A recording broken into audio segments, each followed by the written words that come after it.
I knew the HOA was a nightmare, but I never thought they'd fine me 50 grand just for a driveway. When I first opened the letter, I thought it was a joke. A $50,000 fine for non-compliant driveway material? I laughed so hard I nearly spilled my coffee. Then I saw the fine print.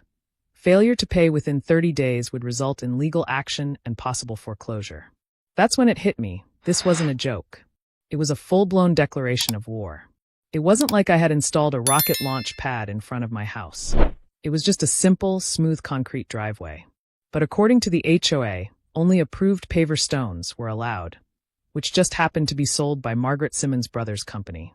Margaret, of course, was the HOA president, the same woman who once fined a guy for having a garden gnome that disrupted neighborhood aesthetics. I stormed out of my house, HOA letter in hand, and marched straight to her place. Her front yard looked like something out of a luxury magazine. Perfectly trimmed hedges, a fountain with actual koi fish, and a flag that read, HOA rules keep US safe, as if that wasn't the most terrifying thing ever. Margaret answered the door with her usual smug smile, the kind that made you want to throw a pie at her face. "Ah, Jake, I was just about to call you," she said in a tone that suggested she had been waiting all day for me to come groveling. "I assume you got our notice?" I held up the letter. "Tell me this is a typo." She shook her head with the kind of fake sympathy only HOA presidents and corporate customer service reps have mastered. "Oh, I wish it was, but rules are rules. You should have used the HOA-approved driveway material." "Margaret, I bought this house with a concrete driveway already in place. Are you saying it was fine before and suddenly, now it's illegal?" She let out a light chuckle, like I was some adorable idiot trying to understand quantum physics. "Oh, Jake, the rules evolve to maintain property values. We can't allow inconsistencies in the neighborhood." I glanced at her own driveway. It was plain concrete. "What about yours?" I asked. "Oh, mine is grandfathered in," she said, waving dismissively. "But don't worry. You can always replace your driveway with the correct material. My brother's company offers great financing." I clenched my jaw so hard I thought I might chip a tooth. "I am not paying 50 grand for a driveway I already own." She shrugged. "Then you'll be in violation. And we all know where that leads." I did. Margaret had run off at least 3 other homeowners in the past year. First, it was a retired couple who got fined into foreclosure because their front door was the wrong shade of blue. Then there was the guy who dared to install a basketball hoop for his kids. The worst one, a woman in her 70s who lost her house because she planted the wrong type of flowers. Margaret saw me staring and smiled. "You still have time to make the right decision, Jake." I went home fuming. I could either pay the fine and accept this ridiculous dictatorship, or I could fight back. And I had no idea just how dirty the HOA was willing to play. The next morning, I woke up to find a notice taped to my garage. It wasn't just about the driveway anymore. Suddenly, I was being fined for excessive grass height, even though my lawn was freshly mowed.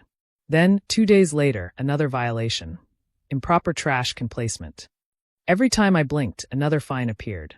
I checked my bank's website, thinking maybe I could take out a loan to deal with this nightmare. But guess what? The HOA had alerted the bank about my property violations, making it impossible for me to refinance. Margaret wasn't just enforcing rules. She was systematically cutting off every escape route. I tried rallying my neighbors, but most of them just looked away when I brought it up. Some whispered about what happened to the last guy who fought back. His car got towed 3 times in 1 week. His mailbox mysteriously disappeared, and then the HOA raised his dues so high he had to sell his house. I was officially public enemy number 1. One evening, as I was sipping a beer on my porch and contemplating my next move, my college buddy Michael called. He was a real estate investor, the kind of guy who knew every loophole in the book. After I told him the story, there was a long pause. Then he laughed. "Bro," he said, "if they're playing dirty, why don't you just buy them out?" I frowned. "What do you mean?" "Check property records," Michael said. "Most HOAs don't own the land they operate on. The streets, sidewalks, they're usually owned by a separate entity. If you can buy that land, you could turn the tables on them."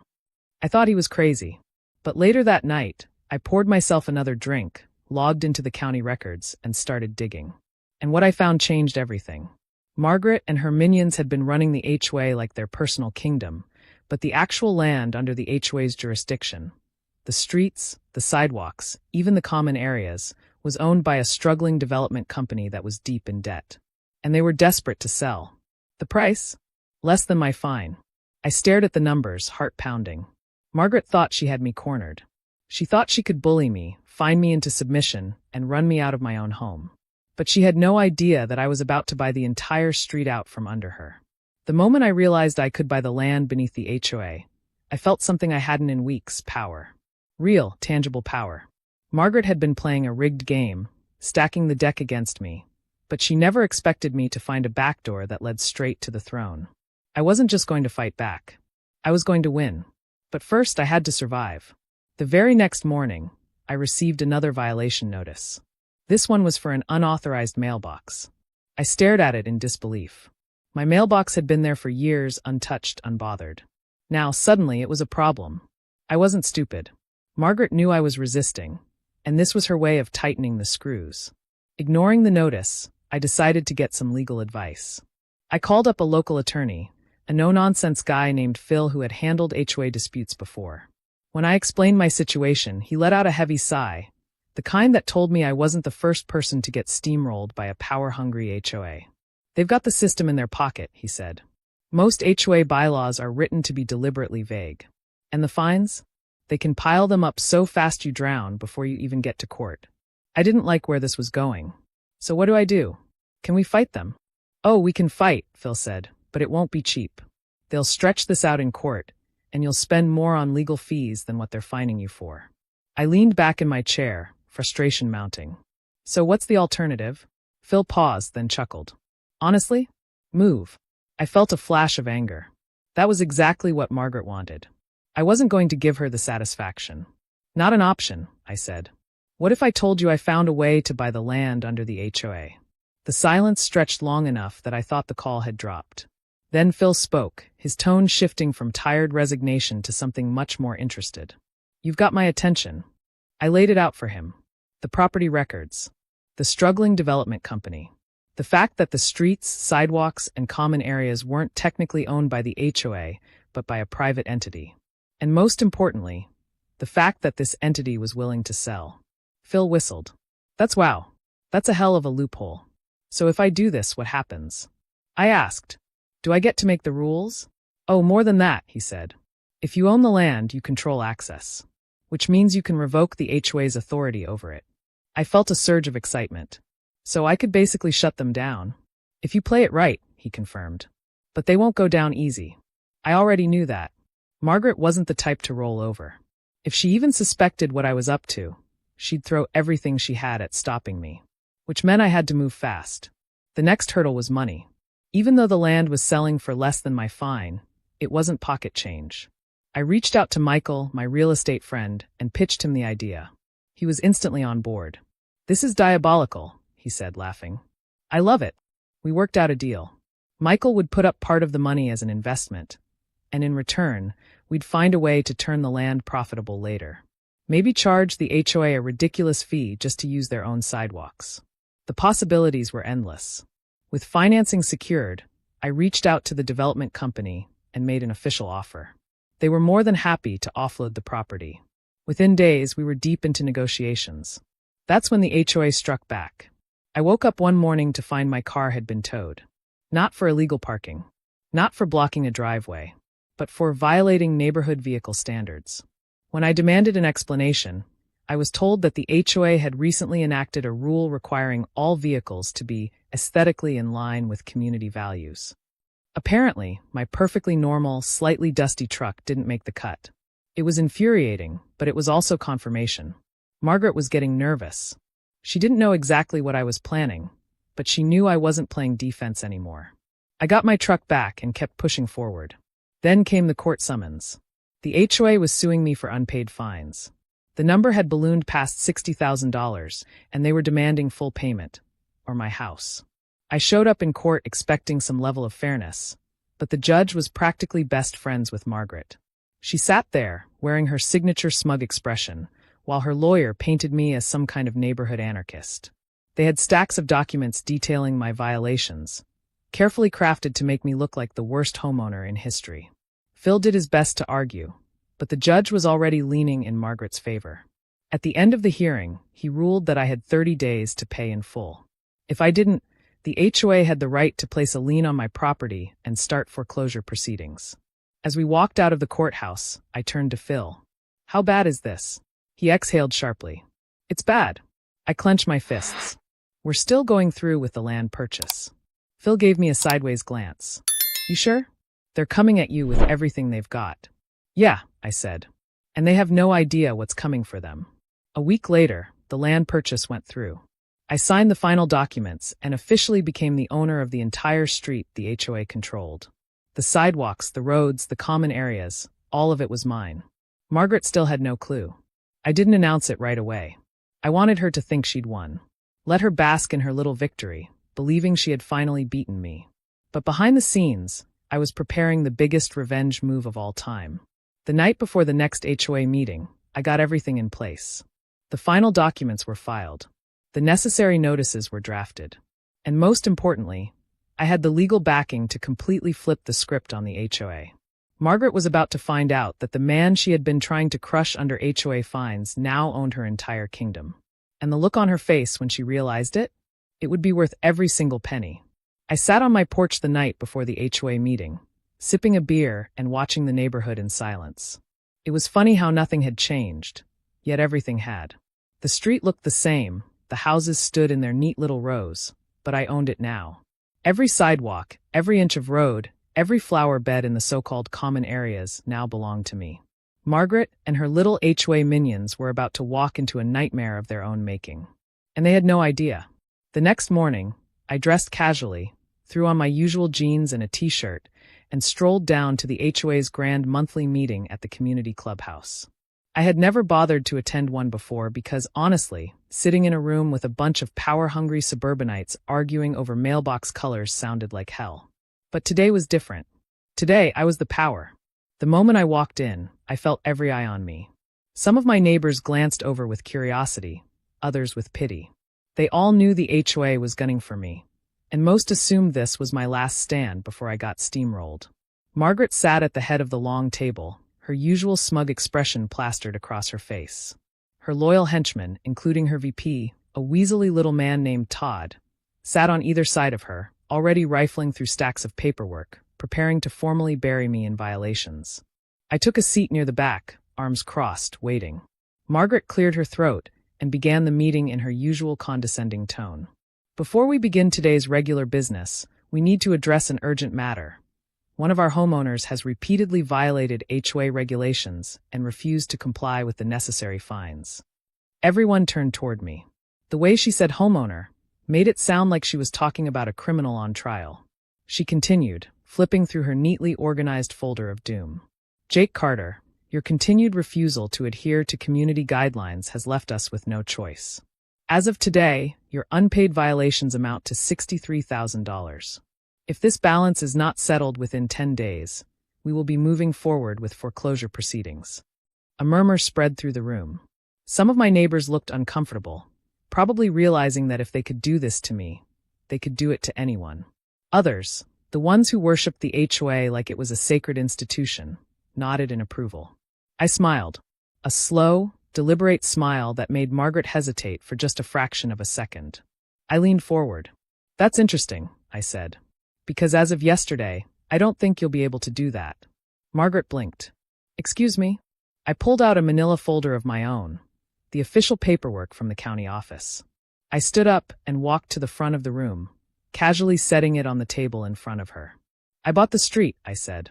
The sidewalks, the common areas, the land under your precious little HOA. It's all mine now. Dead silence. Margaret just stared at me, her mouth slightly open. It was the first time I had ever seen her at a loss for words. Todd, ever the loyal lapdog, grabbed the papers and started flipping through them in a panic. This is ridiculous, Margaret finally spat. You can't just buy the street. I can and I did, I said. And you know what that means. The HOA doesn't own the land it enforces its rules on. I do. So if you want to keep operating, you'll need to start paying me. Oh, and by the way, since I now control access to the roads, I'm revoking the HOA's right to use them. Effective immediately. More murmurs. Confused whispers. A couple of people even laughed, though they quickly tried to cover it up. Margaret's face turned bright red. You don't have the authority to do that. I shrugged. Actually, I do. The HOA never owned the streets in the first place. The developer did. And now I do. And unless the HOA wants to pay a ridiculously high monthly leasing fee, I suggest you start packing up your nonsense rules and find another neighborhood to terrorize. Margaret slammed her hands on the table. This is illegal. We will fight this. Go ahead, I said, grinning. Just keep in mind that I control whether or not the HOA gets access to this neighborhood now. Need a place to hold your meetings? Too bad. Need to enforce rules on driveways? Not on my property. Need garbage pickup?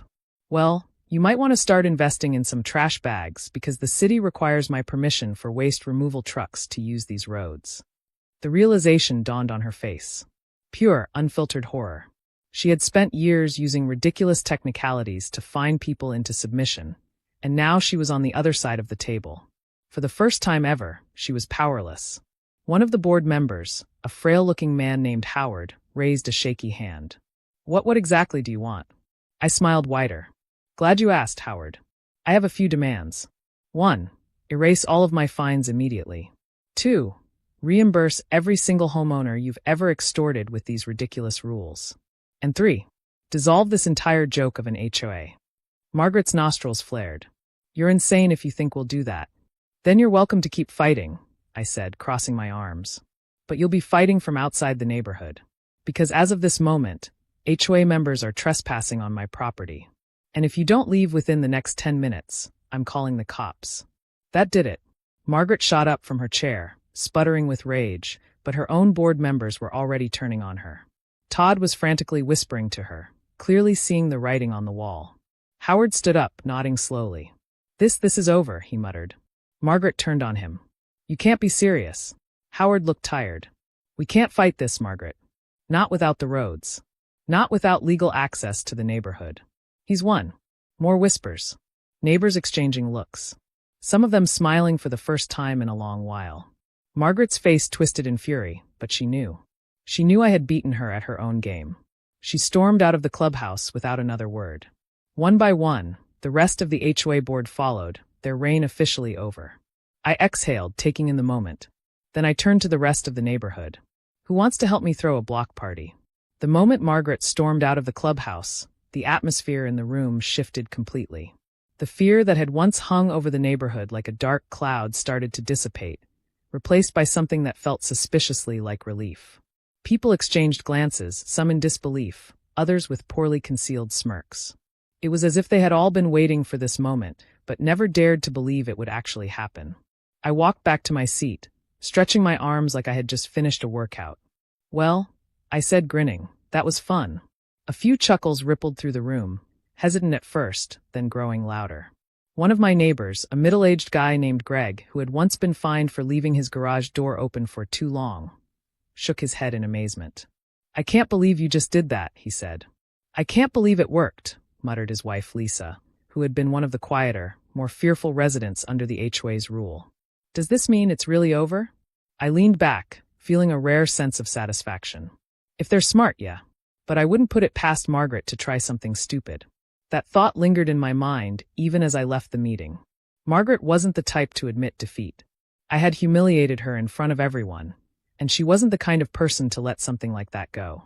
I half expected to wake up the next morning with my house egged, my tires slashed, or worse, some new bogus legal challenge. But the next few days were surprisingly quiet. Almost too quiet. And then, just when I was starting to believe I had won completely, the first sign of trouble appeared. It came in the form of a letter. Not from the HOA, since that technically no longer existed, but from a law firm. A big one. The kind that didn't waste their time on small neighborhood disputes. The moment I saw the name on the envelope, I knew Margaret had gone nuclear. I tore it open and scanned the document. It was exactly what I feared. Margaret, in one final act of desperation, had filed a lawsuit against me personally, claiming that my acquisition of the land was fraudulent and an abuse of power. She was trying to get the court to force me to sell the roads back to the HOA, an HOA that, as far as I was concerned, no longer even existed. I let out a slow breath, rubbing my temple. Of course she wasn't going to walk away quietly. That just wasn't her style. I called Phil immediately. He wasn't surprised. In fact, he actually sounded excited. I was wondering when she'd pull something like this, he said. She can't stand losing. Is this something I should be worried about? I asked. Phil hesitated for a second. Not really. It's a long shot. She doesn't have any legal ground to stand on. You bought the land fair and square. But if she throws enough money at the right lawyers, she might be able to drag this out for months, maybe even years. That was exactly what I didn't want. I had beaten the HOA, but I didn't want to be stuck in an endless legal battle. I had better things to do than waste my life fighting a bitter woman who couldn't handle losing. What do we do? I asked. Phil chuckled. Simple. We fight fire with fire. The next day, I filed my own lawsuit. If Margaret wanted a legal battle, I was going to make sure she regretted it. My claim was simple. She had abused her power as HOA president for personal gain, using shady fines and under-the-table deals to extort homeowners. I had proof, the ridiculous violations, the money trail leading back to her brother's company, even witness testimonies from neighbors who had suffered under her rule. It didn't take long for news of the legal war to spread through the neighborhood. People who had once been afraid of the HOA suddenly found their voices. Margaret had ruled through fear, but now that fear was gone. I had exposed her for what she really was, a bully who had finally picked the wrong fight. The best part? The media caught wind of it. A local news station picked up the story, running a segment titled, "Homeowner Turns the Tables on Power-Hungry HOA President." It went viral almost overnight. Reporters started showing up in the neighborhood, eager to get interviews with residents. Margaret, who had once strutted around the community like a queen, now hid in her house, refusing to speak to anyone. And then finally the last nail in the coffin. I got a call from Phil one morning, and his voice was practically giddy. "You're not going to believe this," he said. "Margaret's backing down." I blinked. "What?" "She's trying to settle," he said. "Her lawyers must have finally convinced her that she doesn't have a case. She's offering to drop her lawsuit if you drop yours." I laughed, shaking my head. "And why would I do that?" Phil chuckled. "That's what I told her lawyers." The final meeting was held in a neutral conference room downtown. Margaret was there, but she barely spoke. Her once flawless composure was gone, replaced by exhaustion. She looked smaller somehow, like she had finally realized that she wasn't in control anymore. Her lawyer did most of the talking. "Ms. Simmons is willing to withdraw her claims in exchange for an agreement that you will not pursue further legal action against her." I leaned back in my chair, glancing at Phil, who smirked. Then I turned my attention back to Margaret. "You spent years making people's lives miserable," I said, my voice calm but firm. "You tried to ruin me. You almost succeeded." Margaret stared at the table, saying nothing. "I should take you for everything you've got," I continued. "But I'm not you." I slid a document across the table. "You drop everything. I keep the land. The HOA stays dissolved. And you agree to never, ever hold any leadership position in this neighborhood again." Margaret's lips tightened, but she nodded. She didn't have a choice. She signed the papers. It was over. The neighborhood changed overnight. People started decorating their houses however they wanted.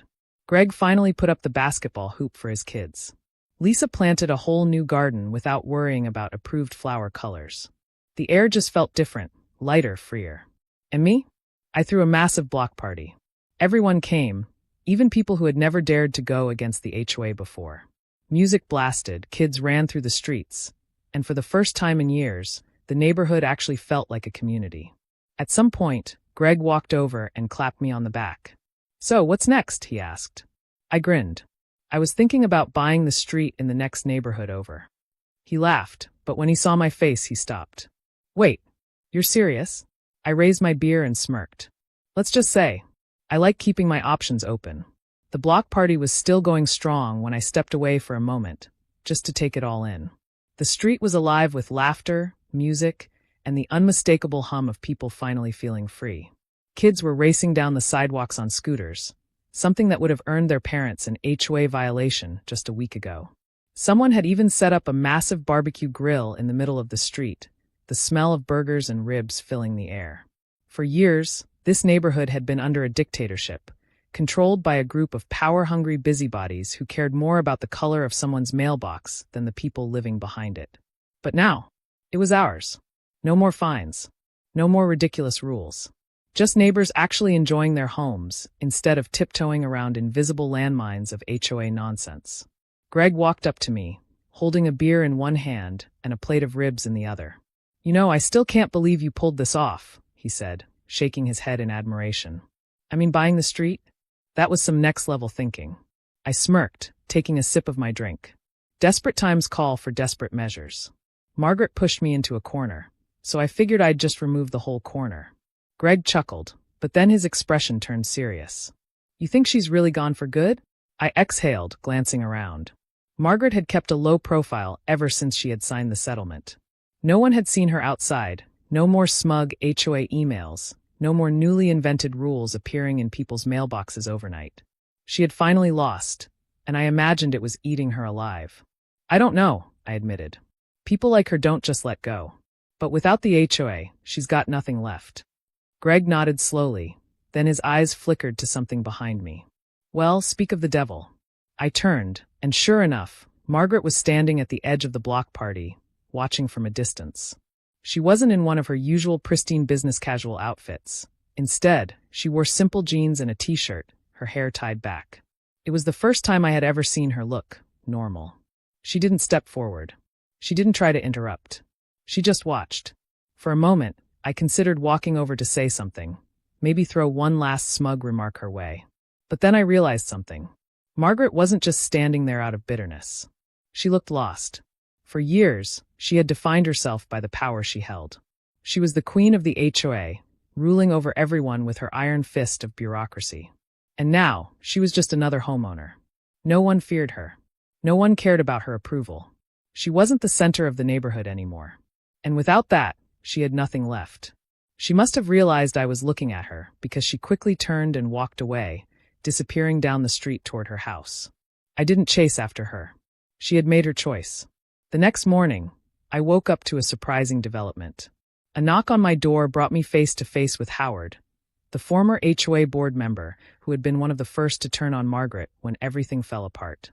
Morning, Jake, he said, offering a hesitant smile. Howard, I said, crossing my arms. What brings you by? He cleared his throat, looking slightly embarrassed.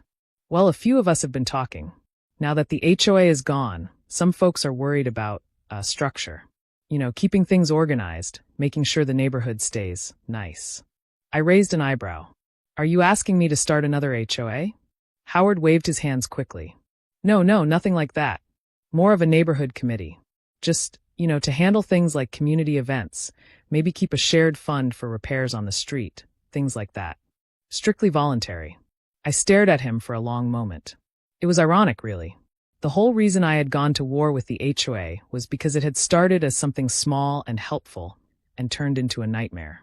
Now, here was Howard, unknowingly walking down the same path. I'll think about it, I finally said. But if this turns into HOA 2.0, I'm burning it to the ground before it starts. Howard laughed nervously, nodding. Fair enough. As the days passed, the neighborhood adjusted to its newfound freedom. Some people repainted their houses, finally using colors they actually liked instead of the dull, HOA-approved shades. Others put up decorations, garden gnomes, wind chimes, all the little things that had once been forbidden. But the most noticeable change was how people actually started talking to each other. Before, everyone had kept their heads down, afraid of being reported for something as small as leaving a garbage bin out for too long.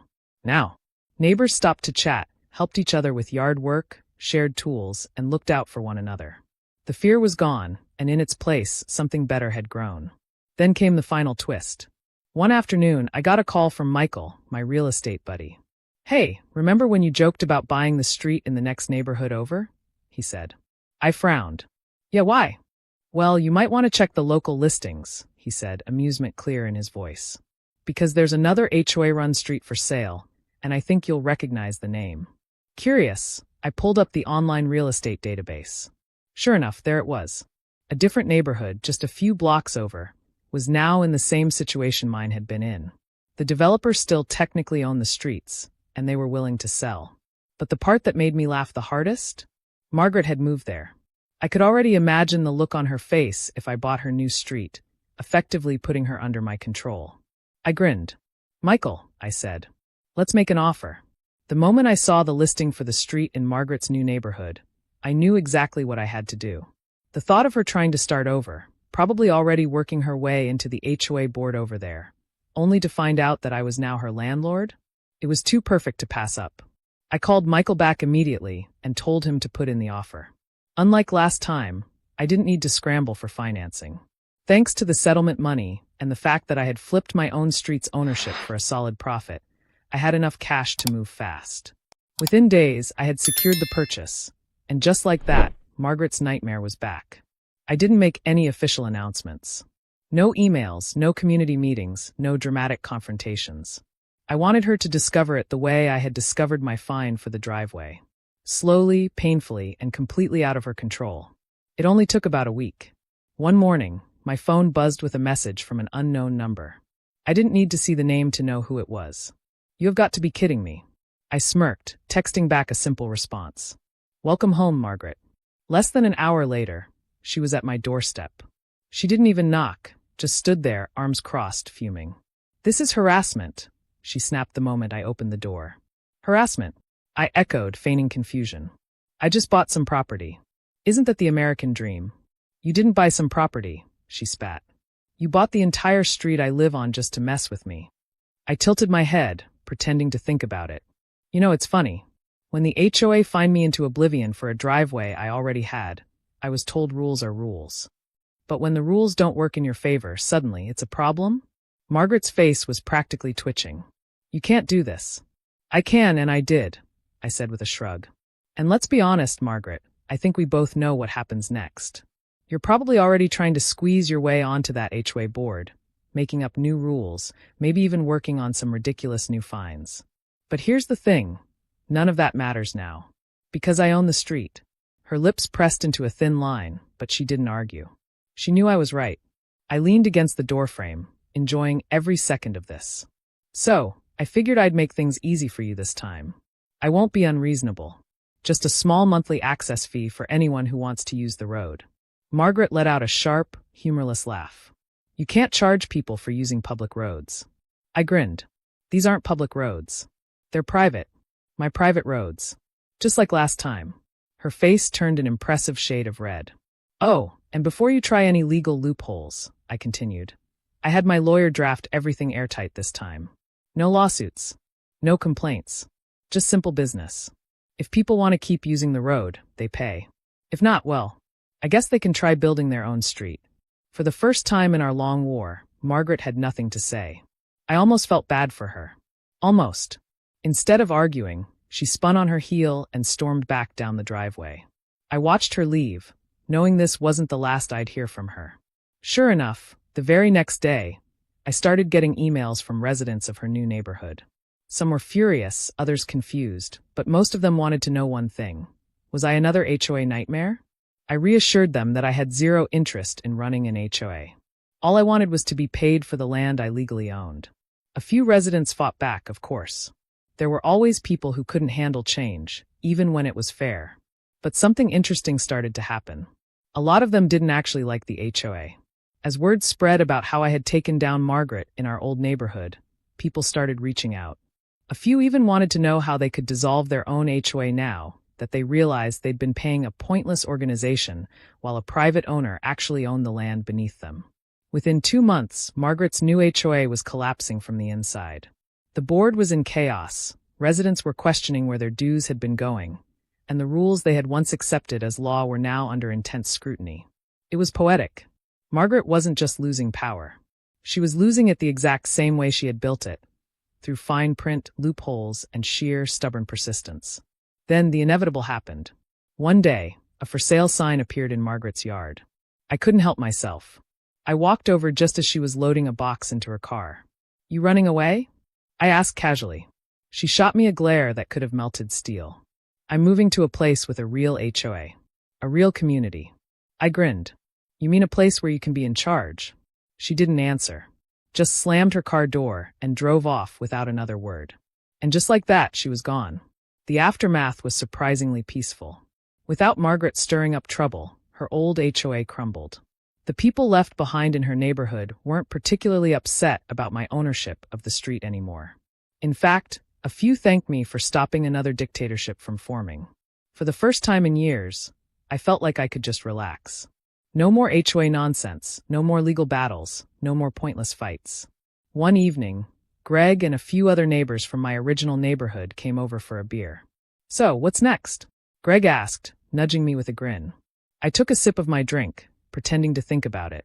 "Well," I said, "I did hear about this really nice little gated community a few miles from here. Apparently, they've got a pretty strict HOA." Greg's eyes widened. "No. No way." I smirked. "What?" "Just saying. It might be fun to shake things up again." Greg burst out laughing, shaking his head. "You're a menace." I raised my bottle in a toast. To freedom from HOAs. The others clinked their drinks with mine, and for the first time since this whole mess began, I felt a real sense of victory. Maybe I was done with HOAs for good. Or maybe I was just getting started.